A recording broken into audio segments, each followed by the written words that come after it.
Since this show went on the air about 2.5 years ago, the one segment we did that got the most attention of everything we have ever done was my interview a year ago this month of the man who had just won the Republican nomination for Senate in the great Commonwealth of Kentucky, Rand Paul. What I had intended to be a wide-ranging interview wound up instead being a single-topic conversation about the Civil Rights Act of 1964. Rand Paul had expressed misgivings about the Civil Rights Act in a previous interview with the Louisville Courier-Journal. I thought he would clear it up one way or the other and we would move on. But he would not answer. Question after question after question about a private business's right to discriminate on the basis of race went something like this one toward the end of the segment. And should Woolworth lunch counters should have been allowed to stay segregated? Sir, just yes or no? What I think would happen... What I'm saying is that I don't believe in any discrimination. I don't believe that any private property should discriminate either. And I wouldn't attend, wouldn't support, wouldn't go to. But what you have to answer when you answer this point of view, which is an abstract, obscure conversation from 1964 that you want to bring up, but if you want to answer it, you have to say then that you decide the rules for all restaurants, and then do you decide that you want to allow them to carry weapons into restaurants?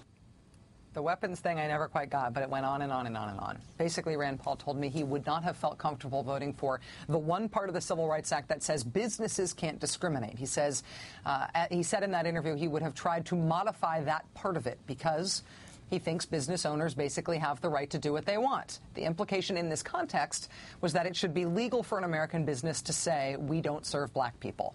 That implication got lots of attention for obvious reasons, again, about a year ago.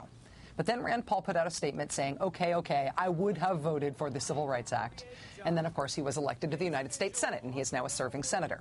Cut to today, literally today, about 4 hours ago, and the very fine Hardball program hosted by my friend Chris Matthews here on MSNBC. Chris's guest was Congressman Ron Paul, Senator Rand Paul's father, and as of this morning, officially a candidate again for the Republican nomination for president. And that same Civil Rights Act of 1964 question came up. And frankly, you should see this. We pick up the action somewhere in the middle, and we do encourage you to watch the whole thing on the internet. Watch. You would have voted against that law. You wouldn't have voted for the 64 Civil Rights Bill. I wouldn't vote against getting rid of the Jim Crow laws. But you would have voted for the... Oh, come on. Honestly, Congressman, you were not for the 64 Civil Rights Bill.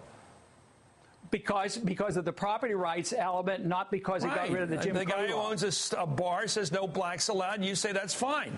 No, Chris, you're demagoguing it now. No, you know I'm asking that a question.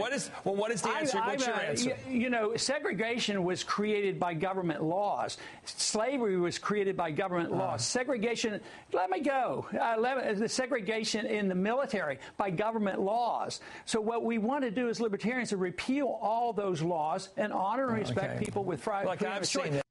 Ron Paul would have opposed the Civil Rights Act of 1964 because he believes people have the right to choose whatever they want to choose and let nature take its course. It ought to be legal for a business to put up a sign that says we do not serve black people. Today, in America, Ron Paul is not saying he is in favor of that, but he says it is not government's job to stop discrimination. Just let it play out. It'll be okay. Not the government's job. Ron Paul's son, Rand Paul, the senator, used to hold that position too, but he changed his mind when pressed. Congressman Ron Paul still believes it, is not afraid to say it, and is now, as of today, running for president. Republican presidential nominees? Discuss.